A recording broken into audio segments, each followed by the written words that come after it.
Lorsque la petite Lily a frappé à la porte du repère des Iron Nomades en pleine nuit, trempée, blessée et accompagnée d'un chien militaire agonisant, personne n'aurait pu imaginer que cet enfant portait en elle la clé d'un secret enfoui depuis près de 40 ans. Une vérité si choquante qu'elle allait faire voler en éclats la vie de Mason Harland, un homme brisé par son passé.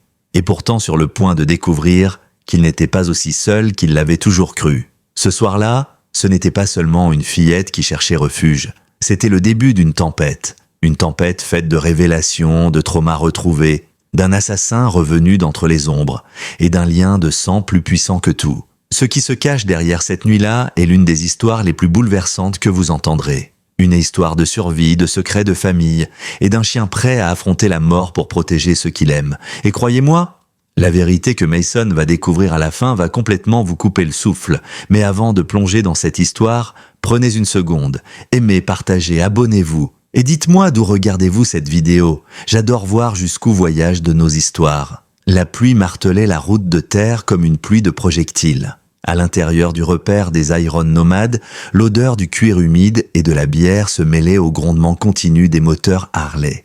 Les hommes riaient fort, la voix recouvrant presque la tempête. Puis, un coup de tonnerre secoua les murs, juste avant que la porte ne s'ouvre violemment, fracassée par le vent et la panique. Dans l'embrasure apparut un immense berger allemand, trempé jusqu'aux os, son pelage noir plaqué contre son dos par la pluie et la boue. Accrochée à lui, minuscule, une fillette s'agrippait à son poil avec des mains tremblantes. Elle glissa de son dos, pieds nus, titubant. Sa chemise blanche était déchirée, imbibée de sang à l'épaule. Son visage était couvert d'ecchymoses, violacées, comme des empreintes laissées par des mains d'adultes. Mason Harland s'interrompit en pleine phrase. Le silence se fit instantanément dans la salle. La fillette vacilla d'un pas, avant de murmurer d'une voix cassée « Ils ont frappé ma maman, s'il vous plaît, elle va mourir ». Puis elle s'effondra dans les bras tatoués de Mason. Le berger allemand grogna doucement, se plaçant instinctivement entre la fillette et tous les hommes présents, telle une barrière vivante. La pluie s'engouffrait encore par la porte grande ouverte. Un éclair illumina le visage meurtri de la petite et le pendentif en forme de cœur qu'elle portait autour du cou. Le sang de Mason se glaça. Il connaissait ce pendentif. C'était impossible. Et pourtant, à peine la fillette fut-elle allongée sur un canapé que Marcus Delroy réagit le premier. Ancien marine, il saisit une trousse de secours derrière le bar, ses mains étonnamment stables malgré la tension perceptible dans ses yeux. Tommy Brooks, autrefois psychiatre et désormais mécanicien hanté par ses propres fantômes, apporta de l'eau et des couvertures épaisses. Les dents de l'enfant claquaient si fort qu'on les entendait malgré le tonnerre. « Sale du fond !» ordonna Mason avec une autorité glaciale. Il souleva la fillette, frêle comme un moineau, contre sa poitrine. Le chien le suivit de près, boitant sur une patte mais refusant de s'éloigner. Le repère des Iron Nomades, perdu à 5 miles de Redstone dans le Tennessee, baignait dans une lumière trouble. Les néons des marques de bière projetaient des ombres étranges sur les canapés en cuir usé et les pièces de moto éparpillées. Les murs étaient tapissés de graisse et d'histoire. Mais jamais il n'avait porté un fardeau aussi lourd que celui de ce soir. Mason Harland avait 45 ans. Il était bâti comme un homme qui avait survécu à assez de combats pour en raconter 10 vies. Ses bras tatoués racontaient des histoires de violence, de feu et de mort, des crânes, des flammes, un faucheur stylisé qui lui avait valu son surnom. Ses yeux gris, eux, avaient connu l'enfer. Sur le terrain, en Irak, il avait travaillé avec des chiens militaires pendant 4 ans. Et bien avant cela, il avait survécu à quelque chose de plus sombre encore. Quand il avait 8 ans, il s'était recroquevillé derrière une porte de chambre pendant que son beau-père battait sa mère à mort. Donovan Hale. Un nom qui lui brûlait encore la mémoire. Un nom qui ne laissait derrière lui que de la peur, de la rage et un enfant brisé à jamais. Lily, enveloppée dans une couverture, respirait plus calmement. Ses pieds nus étaient écorchés, tailladés par les cailloux, la pluie, l'essence. Son hématome, large et violet, sur la joue, semblait récent, 2 heures tout au plus. « Comment tu t'appelles, Comapus ?» demanda Mason en s'abaissant pour être à hauteur de son regard. Des yeux gris, les mêmes que les siens. « Lily Parker, j'ai 8 ans. Et lui, c'est Ranger. » Elle désigna le berger allemand immobile, assis à ses côtés comme un soldat en mission. Ses oreilles étaient tendues, son corps vibrant de tension, prêt à bondir si quelqu'un approchait trop près. Son pelage noir et fauve était couvert de terre, de feuilles et de sang provenant d'une profonde entaille sur la hanche. « Tu peux nous dire ce qu'il s'est passé ?» demanda Mason doucement. Le menton de la fillette trembla. « Le copain de maman, Donovan, il avait amené des amis. Il buvait beaucoup. Maman leur a demandé de partir. Il lui a tiré les cheveux. Ils l'ont frappé. J'ai voulu les arrêter, mais il m'a poussé. Puis il m'a enfermé dans ma chambre. » Le poing de Mason se serra si fort que ses jointures blanchirent. Les cicatrices sur ses mains semblaient se raviver. J'entendais maman, elle criait. Puis il y a eu le silence. Le gros silence. Des larmes faillirent faire craquer la petite. Rangé, il a cassé la fenêtre. Il m'a fait monter sur son dos. On a couru longtemps. Il savait où aller. Il m'a amené ici. Ranger croisa de nouveau le regard de Mason. Et dans ce regard canin, il y avait quelque chose de plus qu'un simple instinct. Un message, une loyauté ancienne, un lien que seuls ceux qui ont combattu ensemble comprennent. Tommy revint avec une soupe chaude, annonçant que le shérif Ramirez arrivait dans 21 minutes. 21 minutes qui pourraient coûter une vie. Et pendant ce temps, le pendentif autour du cou de Lily continuait de briller sous la lumière. Un cœur en argent, celui que Mason avait offert, 9 ans plus tôt, à la seule femme qu'il avait jamais aimée. Marcus continuait d'examiner la fillette avec la précision d'un ancien marine habitué aux blessures graves. Il nettoyait ses pieds avec des lingettes antiseptiques, sa main immense agissant avec une douceur inattendue. Lily grimaça mais ne poussa pas un cri. Ranger, lui, restait posté devant la porte, le corps tendu, comme s'il s'attendait à ce que quelqu'un surgisse de l'ombre à tout moment. Le chien respirait difficilement. Son flanc tremblait sous la douleur, mais il refusait de s'allonger. On ne renonce pas à une mission, pas tant qu'elle n'est pas terminée. Tommy revint avec un jus d'orange et quelques biscuits. « Ça aidera pour le choc », dit-il calmement. Ses yeux fatigués trahissaient pourtant la rage qui bouillait sous la surface. C'était le genre de situation qu'il avait déjà trop vu. Des enfants brisés par la violence des adultes.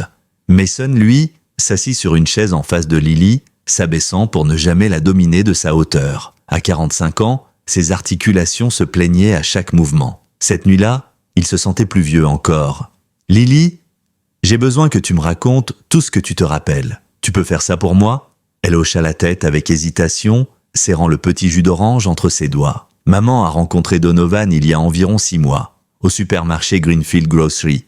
Il a aidé à porter nos sacs quand il pleuvait. Sa voix tremblait, mais restait claire. Il était gentil au début, vraiment gentil. Il me ramenait des glaces, il réparait les trucs cassés dans la maison.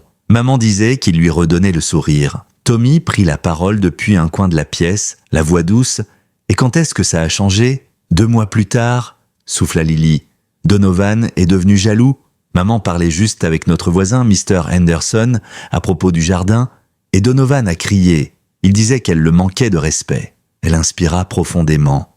Après ça, il venait tout le temps, avec ses amis. Il buvait, il criait. Maman disait qu'elle voulait de l'espace, mais Donovan disait qu'elle lui devait quelque chose, parce qu'il nous aidait.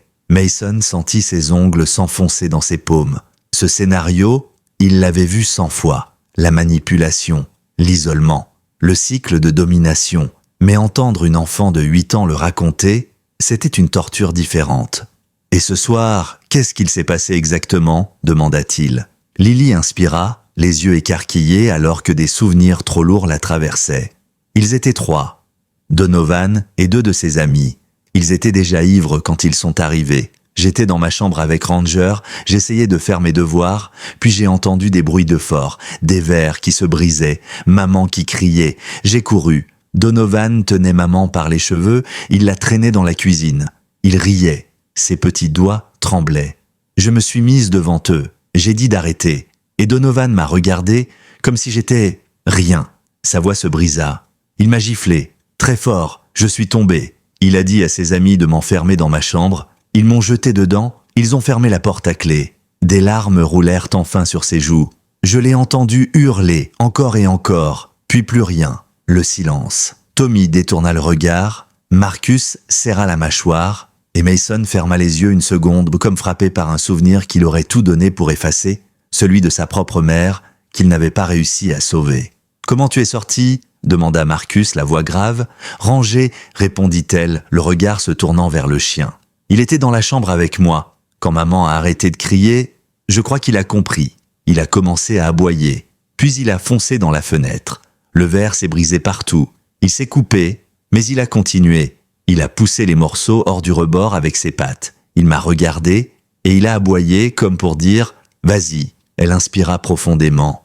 Je suis passé. On est dans une petite maison, alors c'était pas trop haut. Mais il pleuvait, il faisait noir. J'ai paniqué. Je savais pas où aller. Elle posa une main sur le collier du chien comme pour se rassurer. Ranger me poussait, sur son dos. Il voulait que je monte, alors je suis monté. Et il a couru, très loin. J'avais l'impression que ça durait des heures, mes pieds brûlaient. Mais Ranger, il n'a jamais arrêté. Il a couru jusqu'à ce que je voie les lumières ici. Et il m'a amené à votre porte. La pièce entière resta silencieuse pendant plusieurs secondes. Un respect mêlé de terreur planait dans l'air. Le genre de silence qu'on réserve aux miracles et aux cauchemars. Mason se leva brusquement, le visage fermé, et sortit dans le couloir. Il se dirigea vers la salle de bain. La porte se referma derrière lui.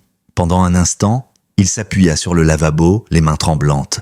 Quand il leva les yeux vers le miroir, il ne vit pas l'homme fort qu'il était devenu. Il vit un enfant de 8 ans, terrifié, coincé dans un placard, entendant les hurlements de sa mère. Le passé le suffoquait. Avant même qu'il ne s'en rende compte, son poing heurta le miroir. Le verre éclata en une pluie de fragments, le sang coula de ses phalanges. La douleur, au moins, était réelle. Elle l'ancrerait au présent. Elle l'empêcherait de replonger dans ce passé qu'il avait juré d'enterrer. Tommy entra, inquiet. « Mason, frère, tu vas bien ?»« Non », répondit-il d'une voix étranglée. « Et je n'irai pas bien tant qu'on n'aura pas retrouvé sa mère. Je ne laisserai pas une autre femme mourir. Pas encore. Pas quand je peux faire quelque chose. » Tommy hocha la tête. « Alors on fera quelque chose, ensemble. » Ils retournèrent dans la salle du fond, où Marcus examinait le pendentif tombé du cou de Lily pendant qu'elle buvait son jus.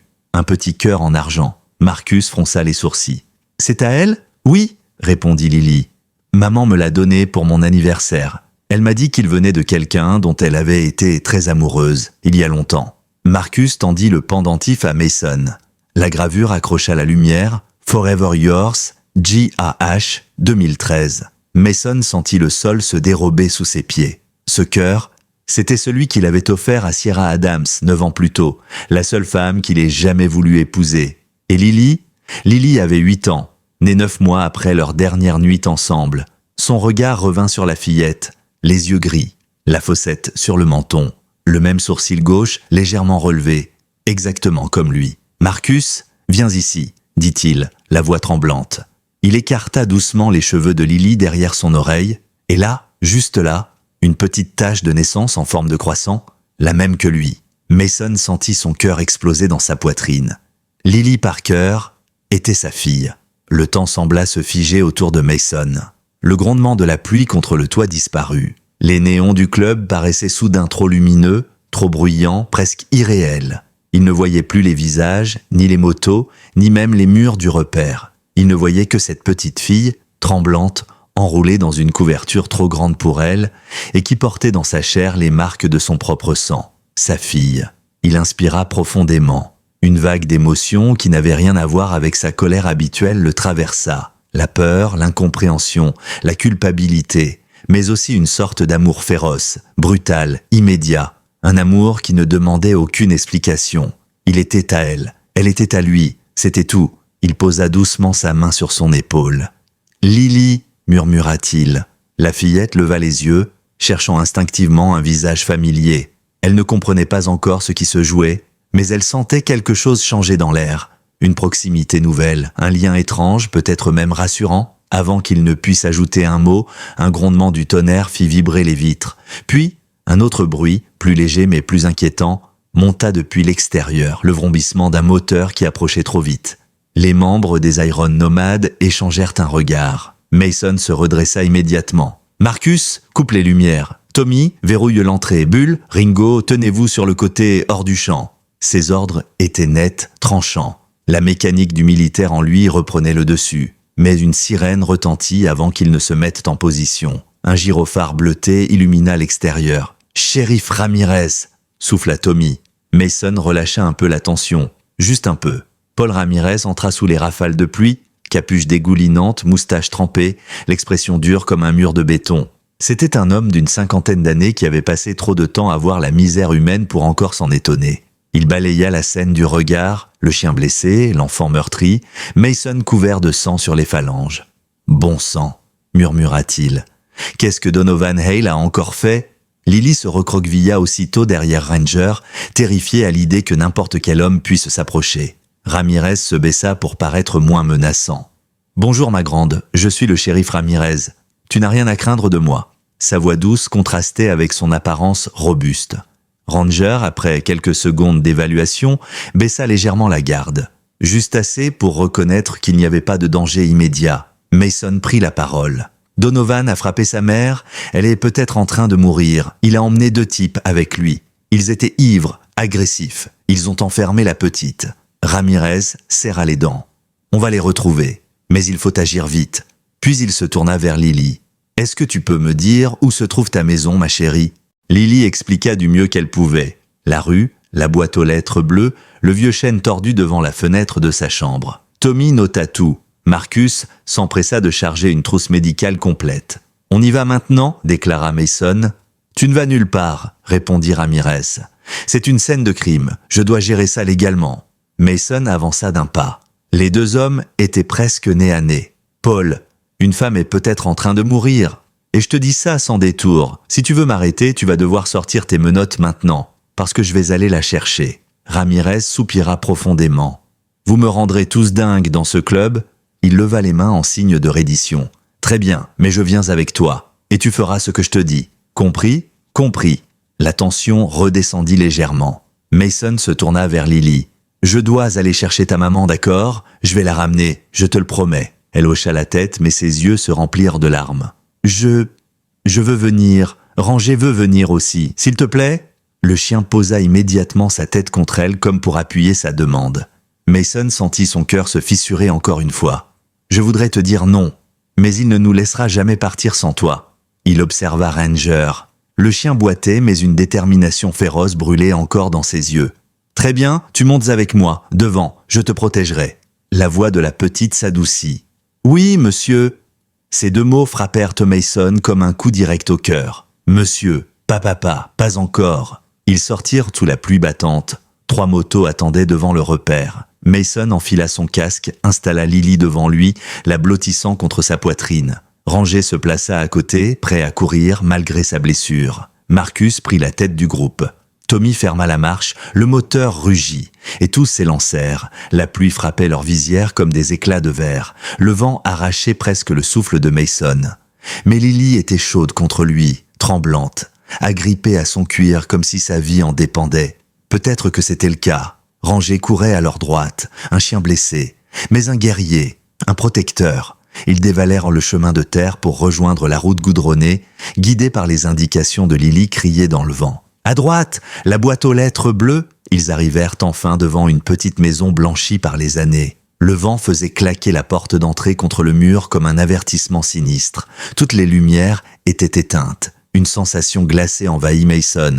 Ils descendirent aussitôt. Mason donna le signal tactique appris dans l'armée. Tommy et Marcus prirent les côtés. Ramirez dégaina son arme.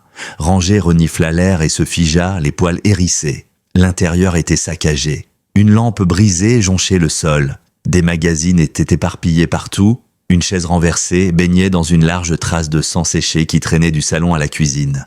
Quelqu'un avait été traîné. Mason sentit un vertige. « Sierra ?» Sur le comptoir, il repéra le téléphone de Sierra. Il le saisit par les bords pour ne pas contaminer les preuves. L'écran était fissuré, mais fonctionnel.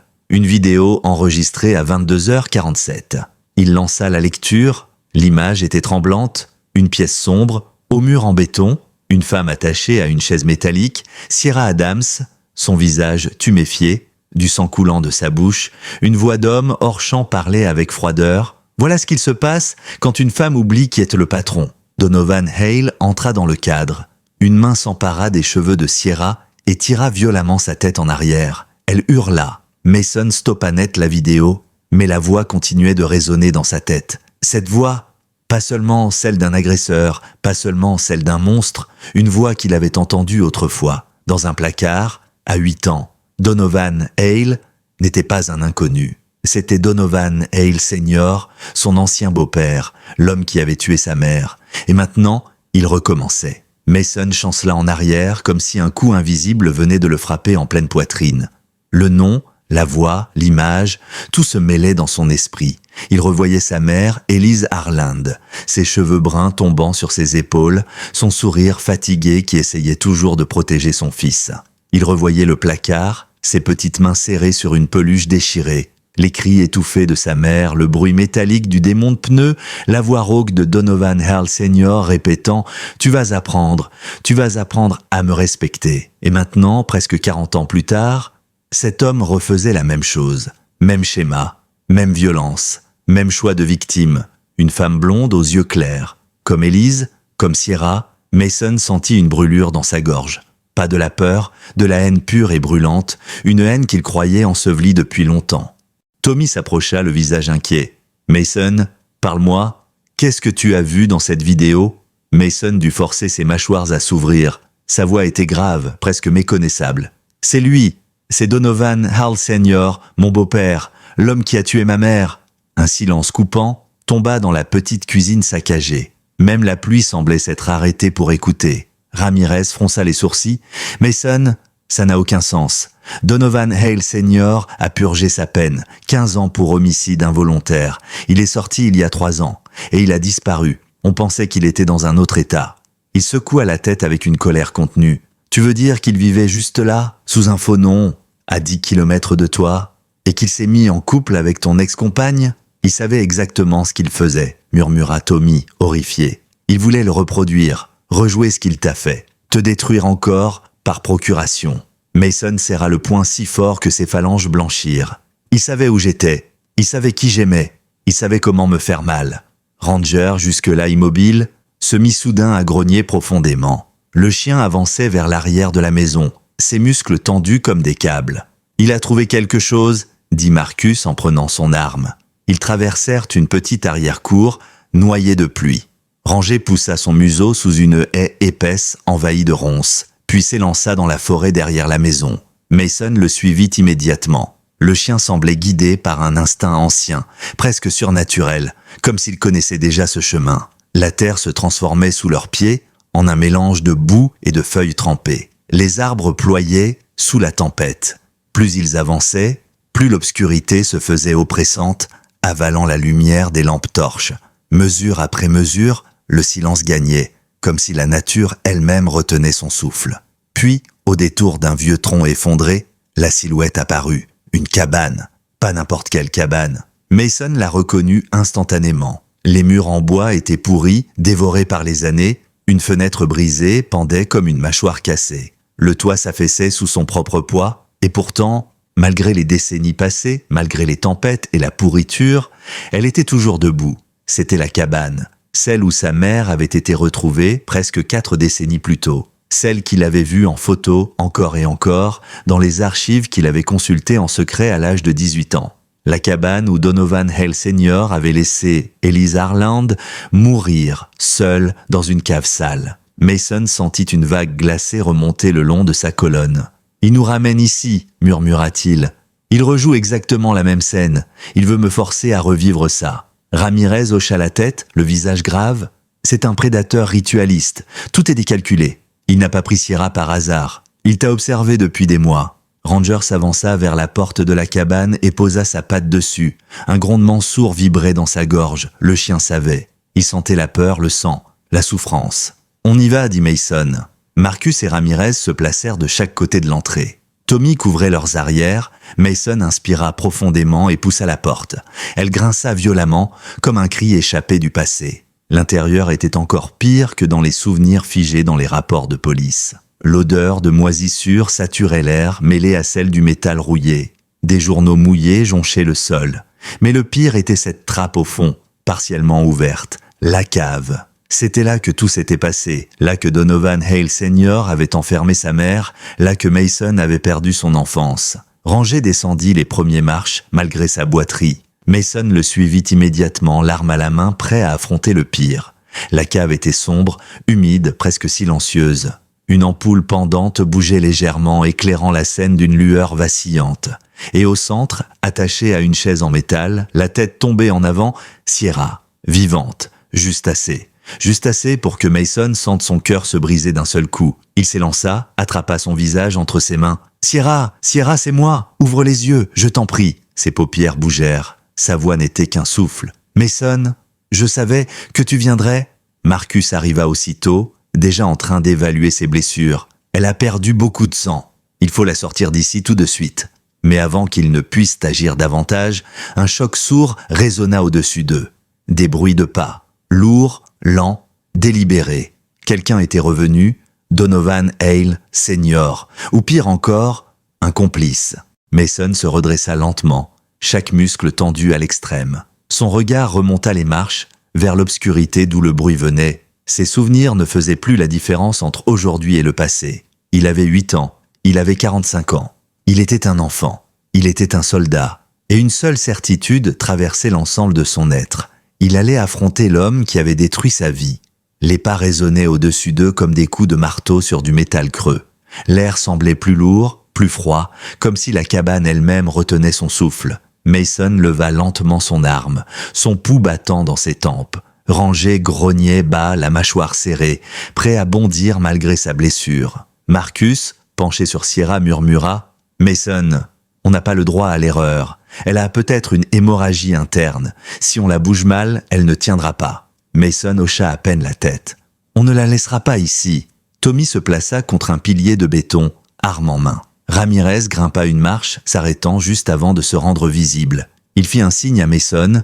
2 personnes, peut-être 3. Des silhouettes bougeaient, vacillantes, comme des ombres sur un mur. Puis une voix résonna, une voix qui appartenait autant au présent qu'au passé. « Mason Harland, je savais que tu finirais par revenir ici. » Cette voix, grave, éraillée, lourde d'une violence qui n'avait jamais disparu. Donovan Hale Senior. Mason sentit son souffle se couper un instant. 40 ans plus tôt, cette voix lui avait arraché son enfance. Aujourd'hui, elle menaçait sa fille, la femme qu'il avait aimée et tout ce qu'il avait réussi à reconstruire. Ramirez se redressa légèrement, les yeux plissés. « Elle, c'est terminé. Lâchez vos armes et sortez les mains en l'air. » Un rire s'échappa du rez-de-chaussée. Pas un rire de joie, un rire creux, dérangé, comme si quelque chose en lui s'était cassé depuis longtemps. Paul Ramirez, le petit frère de Lise, non ? Tu devrais me remercier, personne ne t'a jamais dit la vérité. Il marqua une pause, volontairement longue, malsaine. Mais je suppose que ce soir est une bonne nuit pour les révélations. Ramirez se figea, Tommy lui lança un regard inquiet. Paul, tu savais ? Je savais qu'il était lié à Élise, grogna Ramirez, mais je n'ai jamais su à quel point. Hale reprit, ta sœur, ta précieuse Élise, elle m'a supplié de ne pas la quitter. Elle disait que Mason avait besoin d'une figure paternelle. Elle m'a invité à rester. Elle m'a voulu dans sa maison. Sa voix se fit plus sombre. Elle ne m'a pas respecté. Alors j'ai corrigé ça. Mason vacilla. Un frisson glacé parcourut son corps. Les phrases, les mensonges, la manipulation. Et il utilisait toujours les mêmes méthodes, toujours les mêmes mensonges pour alimenter sa haine. C'est faux, murmura Mason. C'est toi qui t'es imposé. Tu n'étais qu'un parasite violent. Une silhouette apparut en haut de l'escalier. La lumière tremblante rendait son visage presque méconnaissable, mais ses yeux creux et froids, étaient les mêmes que dans ses souvenirs. Donovan Hale Senior tenait un revolver dans sa main droite. « Mason, dit-il, étirant un sourire malade, tu as grandi, tu ressembles à Élise, et un peu à moi. » Mason sentit sa gorge se nouer. « Je ne te ressemble en rien. »« Oh, mais tu ne sais pas tout, » répondit Hale. « Tu veux la vérité ? La vraie ? Celle que ta mère a gardée secrète jusqu'à sa mort ?» Ramirez gronda. « Hale, tais-toi !» Mais Mason fit un geste. « Laisse-le parler. » Hale descendit une marche, puis une autre. Ranger grogna si fort que la cavité entière en vibra. « Élise n'était pas ton seul lien avec moi, » continua Hale. « Elle t'a caché une chose essentielle, une chose que tu aurais dû savoir depuis longtemps. » Mason serra son arme, mais une panique primitive montait en lui. Hale sourit plus largement. « Je suis ton père biologique. » Le monde s'arrêta, les murs s'effacèrent, le sol disparut. Le cœur de Mason cessa un instant de battre. Tommy jura. Marcus leva brusquement les yeux. Ramirez resta immobile comme foudroyé. « Tu mens ?» souffla Mason. « Vraiment ?» répondit Hale. Regarde-toi, regarde-moi, même yeux, même mâchoire, même colère dans les veines. Tu es mon sang, ma création, mon héritier naturel. Mason recula d'un pas, heurtant presque la chaise où Sierra était ligotée. Sierra ouvrit légèrement les yeux, entendant sans comprendre. Mason, c'est faux, répéta Mason, mais sa voix tremblait. Hale ria de plus belle. Tu veux une preuve? Je sais tout de toi. Même cette petite, Lily, elle est à toi. Ça, je le sais. Et c'est pour ça que je l'ai laissée vivre. Pour l'instant, pour que tu aies quelque chose à perdre. Pour que tu souffres comme j'ai souffert quand tu as témoigné contre moi. Mason sentit un frisson de rage lui traverser la colonne vertébrale. Il leva son arme, prêt à tirer. Mais Ramirez plaqua un bras contre lui. « Ne fais pas ça, il veut que tu craques. » Hale descendit encore 2 marches. Il n'était plus qu'à quelques mètres. « Allez, Mason, montre-moi que tu es mon fils. Montre-moi que tu portes ma violence. Montre-moi que tu es né pour ça. Tue-moi. » Ranger bondit. Le chien, malgré sa hanche blessée, se jeta en avant avec toute la force qui lui restait, visant le bras armé de Hale. Les mâchoires claquèrent. Hale hurla. L'arme tomba dans un fracas métallique. Les secondes qui suivirent explosèrent dans un chaos absolu. Marcus fonça pour protéger Sierra. Tommy tenta de bloquer Hale. Ramirez cria des ordres. Mason courut vers l'arme tombée. Hale attrapa un couteau caché dans sa botte et le planta dans l'épaule de Ranger. Le chien couina, mais ne lâcha pas. Il mordit plus fort. Hale hurla, recula, trébucha, bascula en arrière et tomba dans la cave.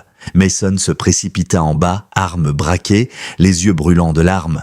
Hale gisait sur le sol, son bras en sang, mais vivant, trop vivant. « Tue-moi » souffla Hale. « Vas-y, termine ce que tu aurais dû faire il y a 40 ans. » Mason braqua l'arme sur sa tête. Ses mains tremblaient. Ranger, blessé, rampait jusqu'à Sierra. Tommy retenait son souffle. Ramirez pointait son arme, prêt à intervenir. Et Mason entendit la voix de Lily, sa petite voix, dans la cave, dans le noir, comme si elle était là. « Monsieur, est-ce que vous êtes quelqu'un de bien ?» Sa main tressaillit.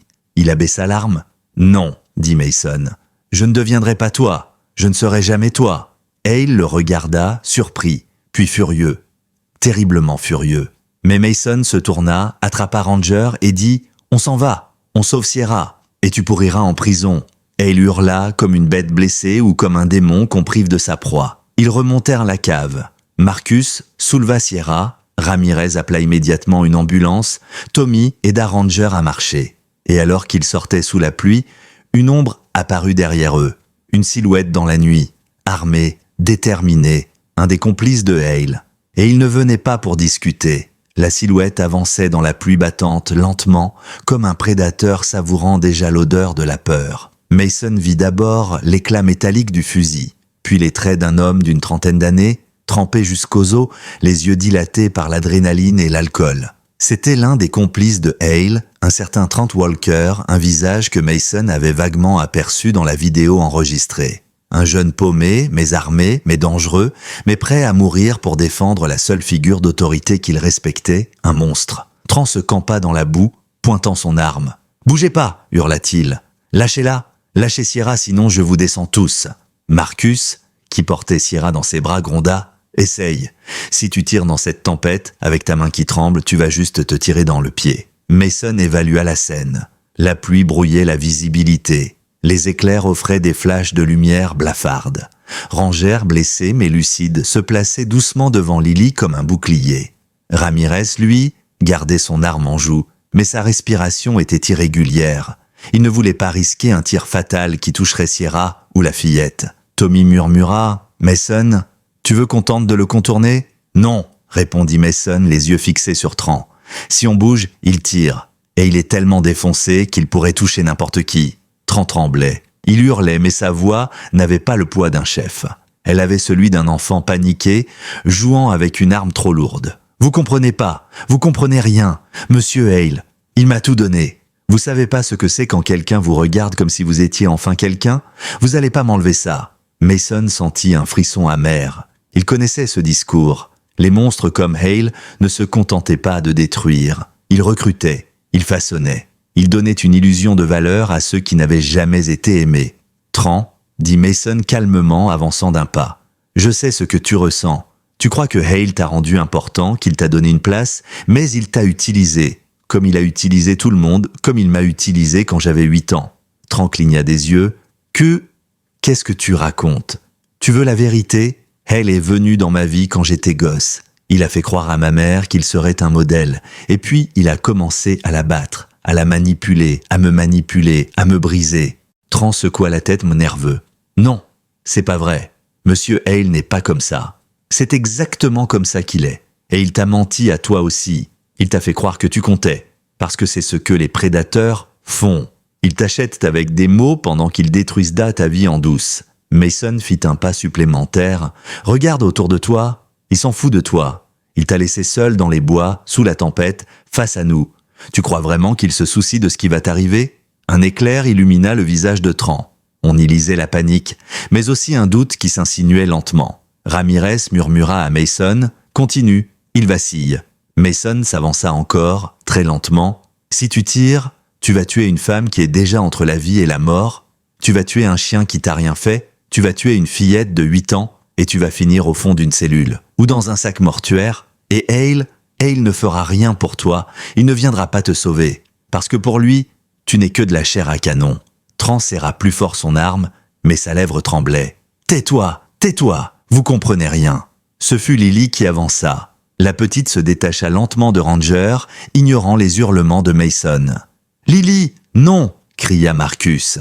Mais elle marcha malgré tout, petite silhouette fragile sous la pluie, jusqu'à être à 3 mètres de l'homme armé. Ranger, blessé, voulut la suivre, mais sa patte ne le portait plus. Lily dit d'une voix douce, tremblante mais courageuse, « Monsieur, vous pouvez arrêter. Vous n'êtes pas obligé de faire ça. Vous pouvez choisir. Moi, je sais ce que c'est quand quelqu'un vous fait croire qu'il vous aime, mais qu'en vrai, il vous fait du mal. Donovan, il disait qu'il nous aimait, mais il mentait. Il mentait tout le temps. » Tran cligna des yeux, déstabilisé. La pluie ruisselait sur son visage, mais pas assez pour cacher les larmes qui commençaient à se former. Maman m'a dit que, parfois, les gens blessés deviennent ces méchants.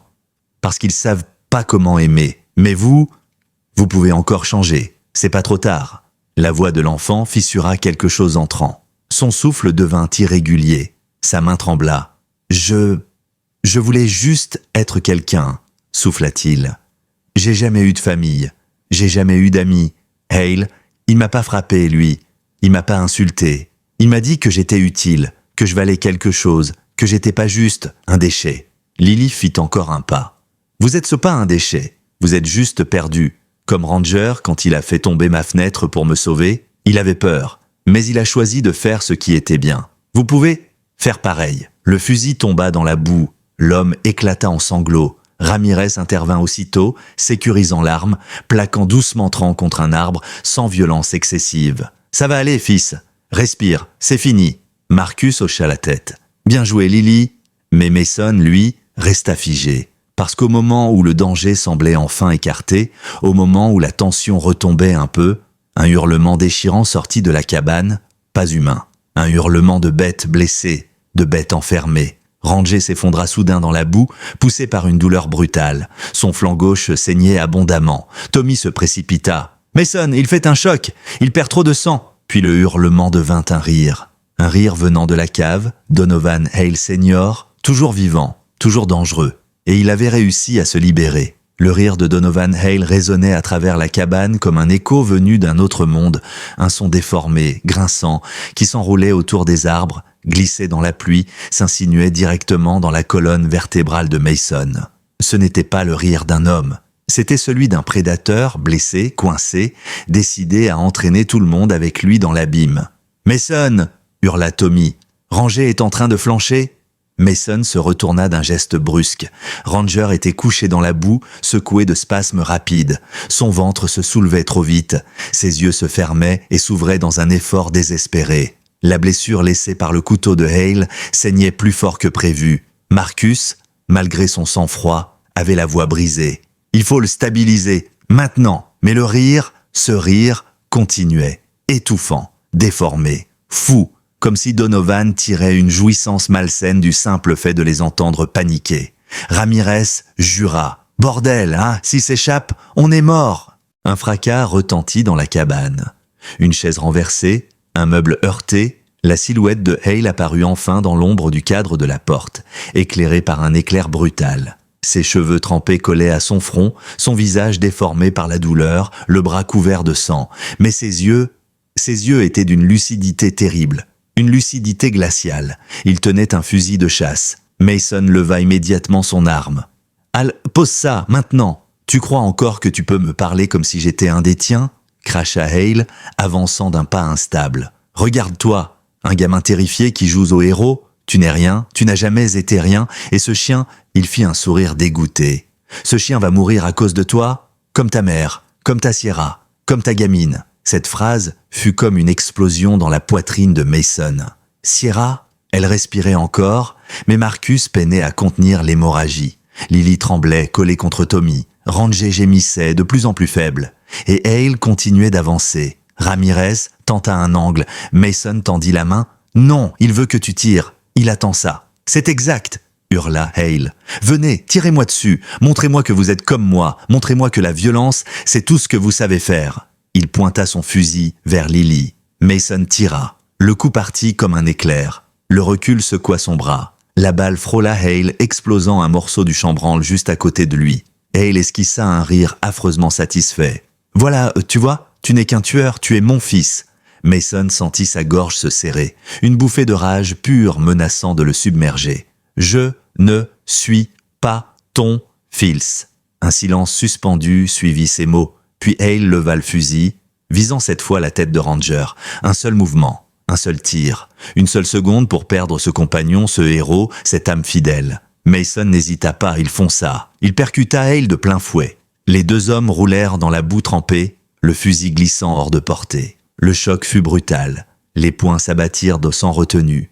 Mason sentait chaque muscle hurler, chaque souvenir brûler, chaque seconde de son enfance revenir cogner derrière ses yeux. Hale riait, même en recevant les coups, même en saignant. « Tue-moi! Allez, tue-moi » Mason arma son poing, prêt à frapper, à en finir, à céder enfin à cette voix intérieure qui exigeait vengeance.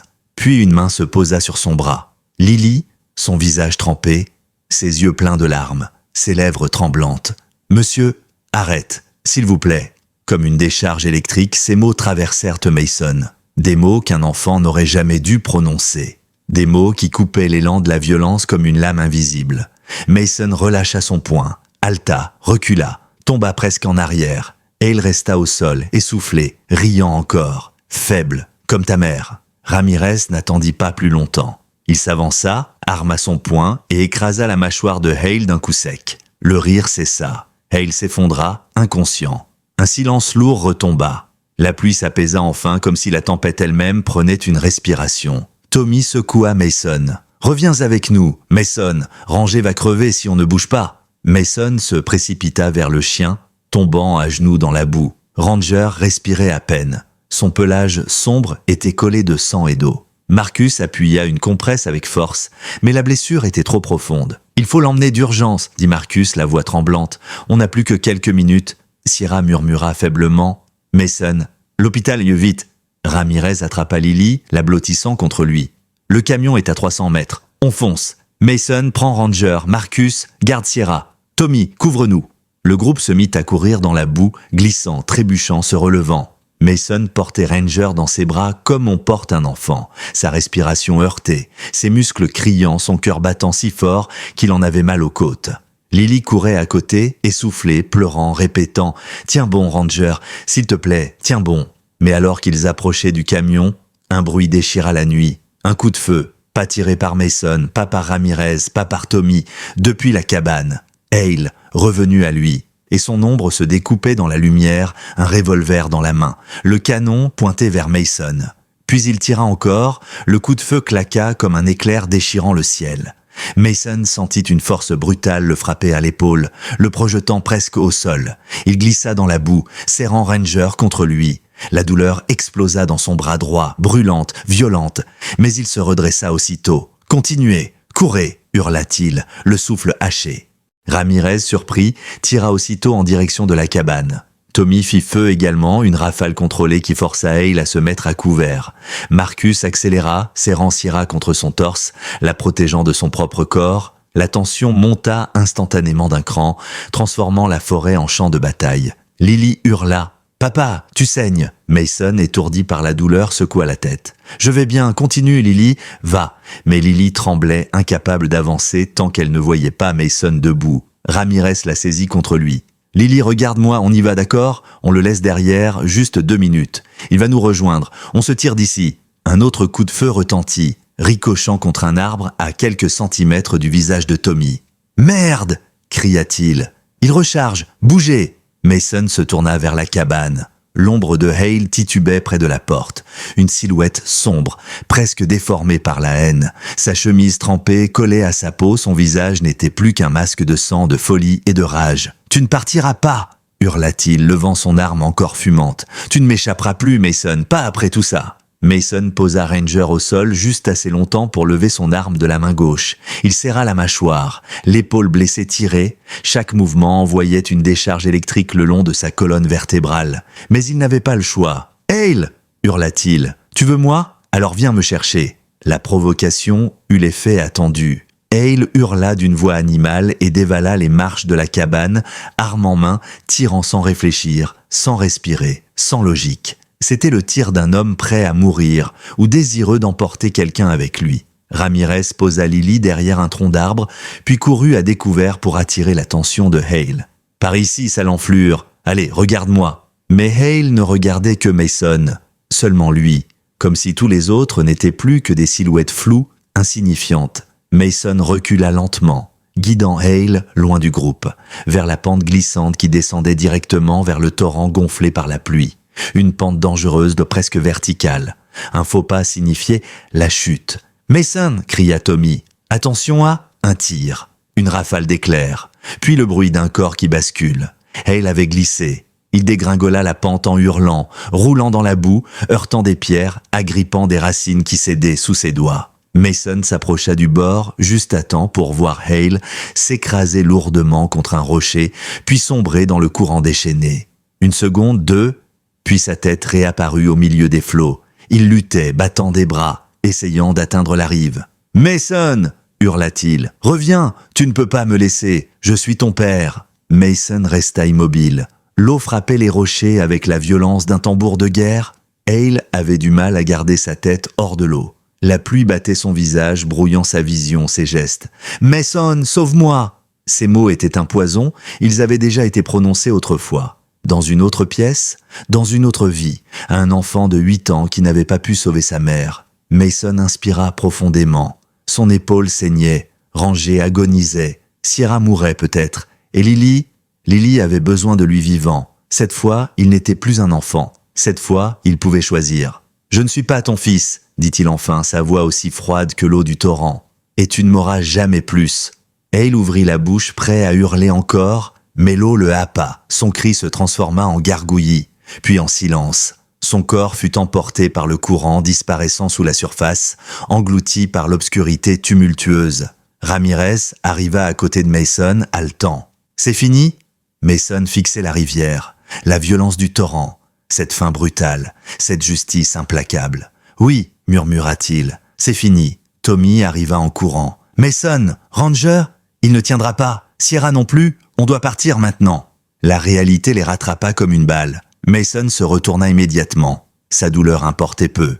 Il dévala la pente pour rejoindre le groupe.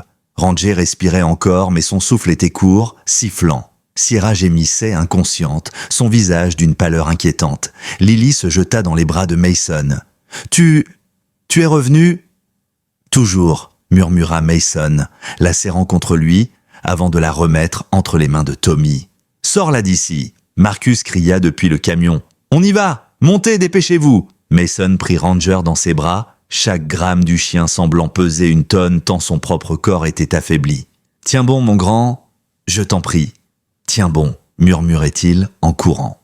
Ils embarquèrent tous dans le camion. Marcus avec Sierra, Ramirez cramponné au tableau de bord, Tommy tenant Lily contre son torse, et Mason couvert de sang et de boue, serrant Ranger sur ses genoux. Le moteur rugit. Le camion démarra dans un crissement de pneus, la forêt s'éloigna, la cabane disparut derrière eux.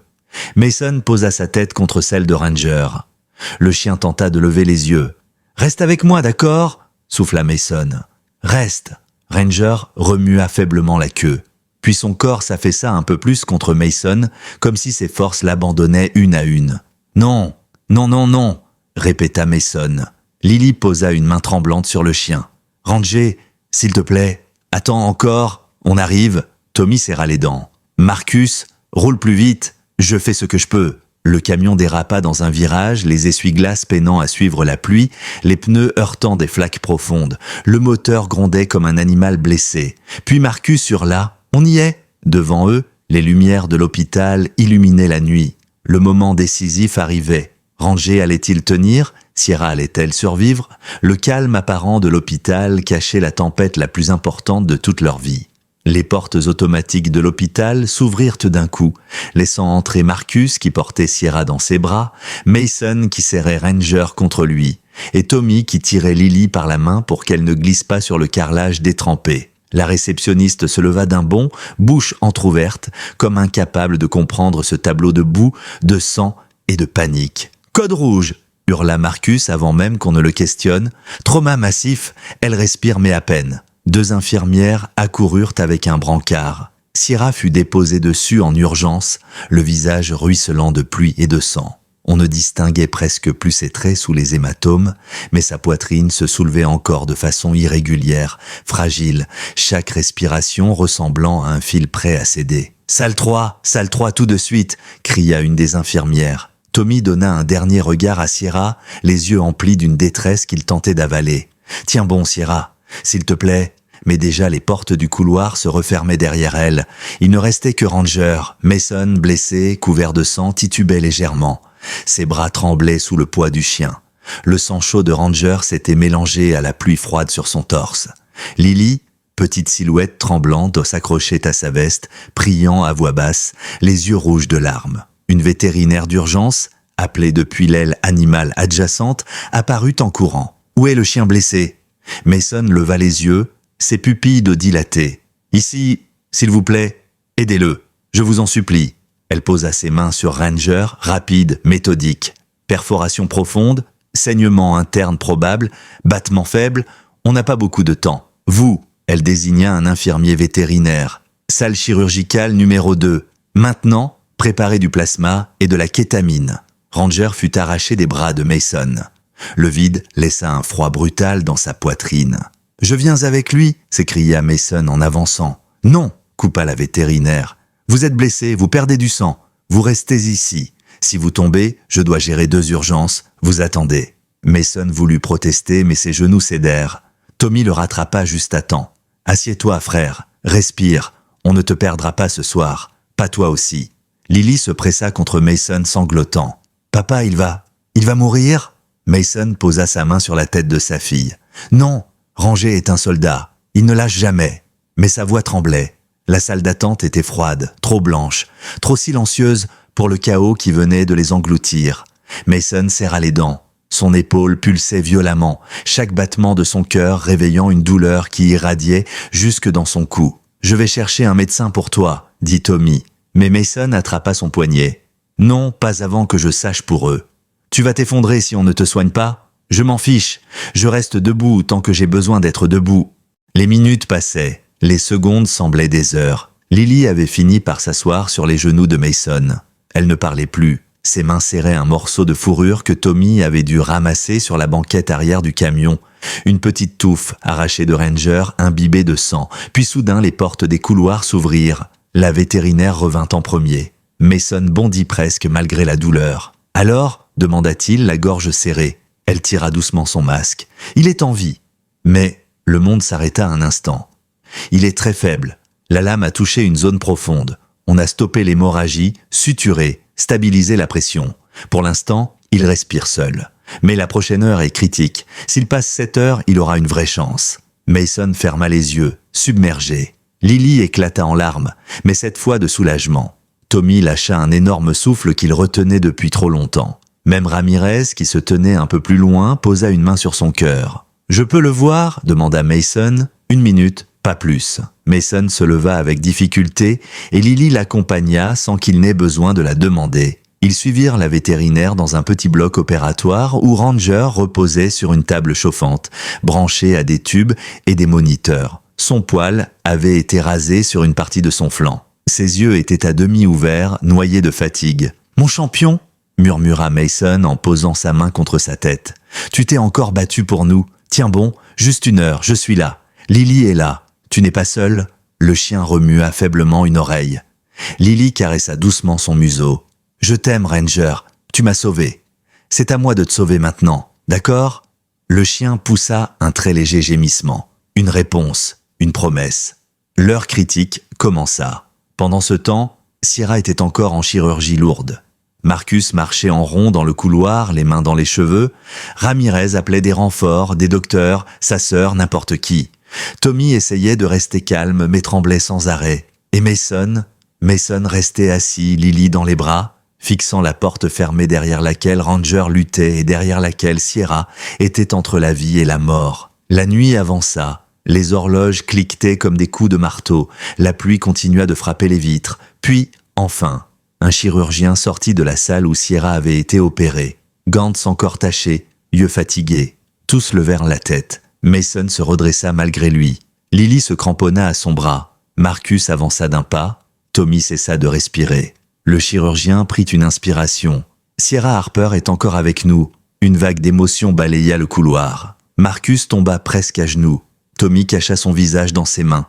Ramirez ferma les yeux pour retenir des larmes. Elle a subi des lésions internes sévères, 3 côtes brisées, un poumon perforé et une contusion cérébrale. Mais elle s'est battue. Elle est actuellement stable. On l'installe en soins intensifs. Le pronostic reste réservé, mais elle a une chance. Une vraie chance. Mason baissa la tête, submergé. « Merci, merci infiniment. »« Ne me remerciez pas, » dit le chirurgien. « Remerciez la petite fille Ambi qui l'a identifiée à temps. Sans Lily, si elle n'avait pas été retrouvée aussi vite, elle n'aurait pas passé la nuit. » Lily leva timidement les yeux. « Je voulais juste sauver ma maman. » Le chirurgien sourit avec douceur. « Tu l'as fait, Lily. Tu l'as sauvée. » Mason la serra contre lui, la couverture d'une émotion brute. Puis Lily regarda Mason d'un air grave. « Papa, on peut aller voir Ranger, je veux rester avec lui. »« Oui, » murmura Mason. « On y va ?» Ils retournèrent dans la salle où Ranger reposait. La machine bipait doucement. Son souffle était lent, mais régulier. Puis un infirmier vétérinaire entra, un sourire timide sur les lèvres. « Félicitations, Ranger a passé l'heure critique. » Mason sentit son cœur se relâcher pour la première fois depuis des heures. Ranger vivrait. Et Sierra aussi peut-être. Mais ce n'était pas fini, car un officier de police arriva alors, tenant un dossier. Il s'approcha de Mason, grave. « Monsieur Harland, il faut qu'on parle de ce qui s'est passé dans la forêt, de Donovan Hale Senior et des révélations qu'il vous a faites. » Mason se raidit. Lily leva les yeux vers lui. Tommy et Marcus se rapprochèrent instinctivement. « Parce que ce que nous avons retrouvé dans les restes de sa cabane, » dit l'officier, « risque de changer beaucoup de choses dans votre vie. » L'officier de police tenait le dossier fermement, comme s'il contenait quelque chose de trop lourd pour n'être porté que par des mains humaines. Son regard croisa celui de Mason, puis glissa vers Lily qui lui tenait encore la main. Il inspira profondément avant de parler. « Ce que nous avons trouvé dans la cabane de Donovan Hale Senior, c'est grave et c'est personnel pour vous. » Mason sentit son ventre se nouer. Il avait cru avoir traversé ce qu'il y avait de pire. Il avait cru que la mort de Hale dans le torrent mettrait fin à une vie entière d'ombre, de peur et de blessures. Mais l'officier tenait ce dossier comme un rappel cruel. Certaines vérités ne meurent pas avec les monstres. « Je suis prêt », murmura Mason, même s'il ne l'était pas. L'officier ouvrit le dossier.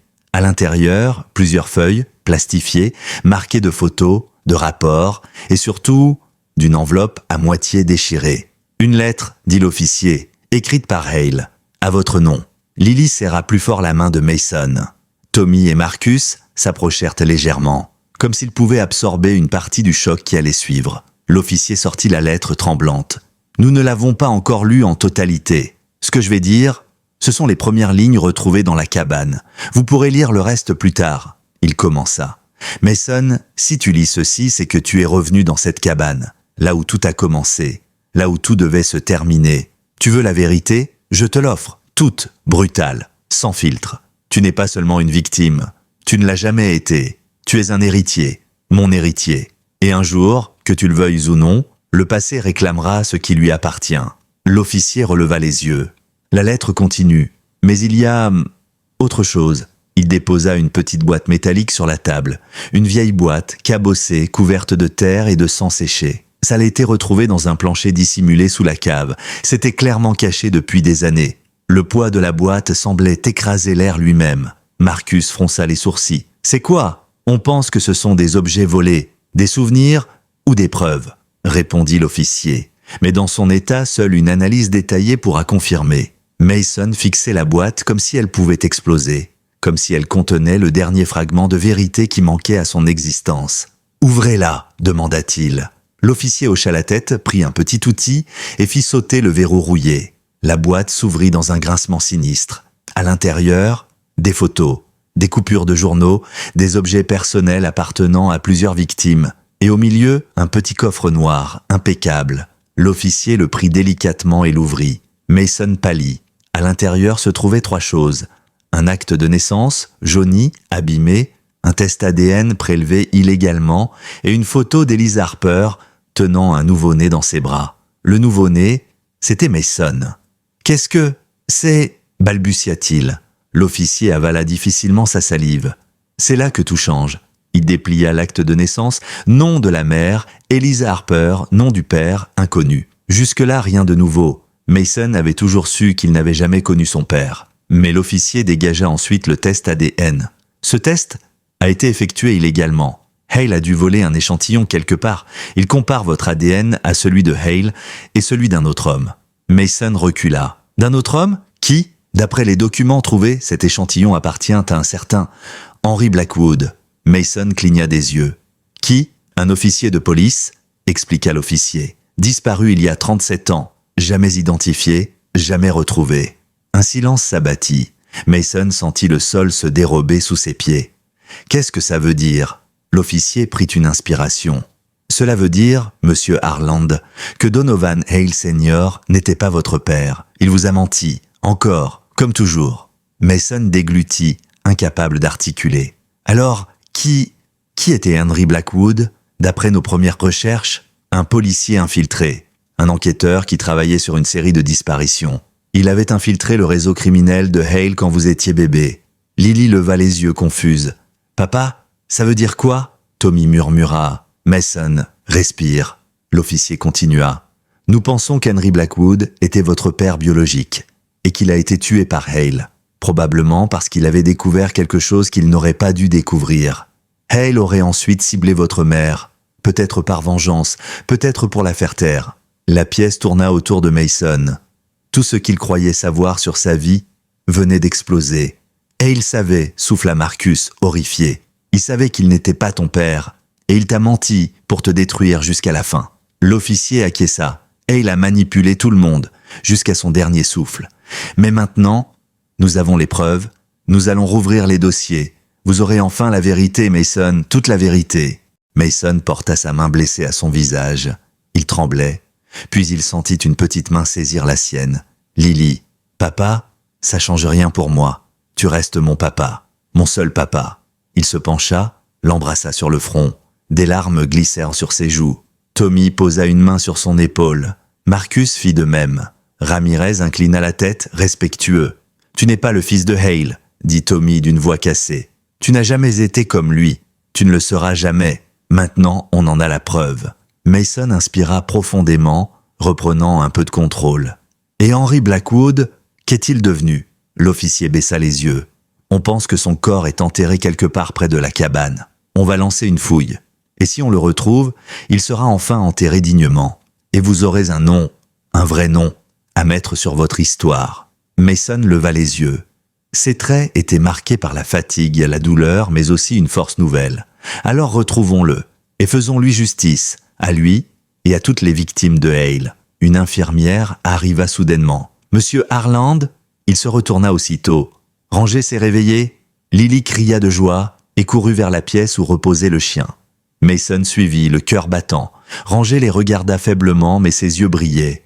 Il remua lentement la queue. Mason s'agenouilla, posant sa main sur sa tête. « Tu as gagné, mon grand ? Tu as gagné !» Puis l'infirmière ajouta « Sierra veut vous voir. » Mason sentit un frisson lui parcourir tout le corps. Il se releva, prit la main de Lily Et ensemble, ils avancèrent vers la chambre de Sierra. Quand Mason entra, Sierra avait un masque à oxygène et des bandages sur tout le thorax, mais elle ouvrit les yeux lorsqu'elle l'aperçut. « Mason, tu es vivant », murmura-t-elle. « Grâce à toi, grâce à Lily, grâce à Ranger, grâce à tout le monde. » Elle leva une main faible, il la prit, leurs doigts s'entrelacèrent. « Je suis là, dit Mason, et je ne pars plus nulle part. » Un silence doux enveloppa la pièce. Un silence de guérison, un silence de renaissance. Puis Sierra sourit doucement, malgré la douleur. Alors maintenant, on peut écrire notre propre histoire, sans lui, sans son ombre, juste nous. Mason sourit à son tour, les yeux brillants. Oui, juste nous, et Lily, et Ranger, une vraie famille. Cette fois, on l'a construit sur de la lumière, pas sur des mensonges. Lily grimpa sur le bord du lit et déposa un baiser sur la joue de sa mère. « Tu vas guérir, maman. On va tous guérir, ensemble. » Et pour la première fois depuis longtemps, Mason sentit son cœur respirer, un cœur libéré, un cœur qui appartenait enfin à quelqu'un, à eux.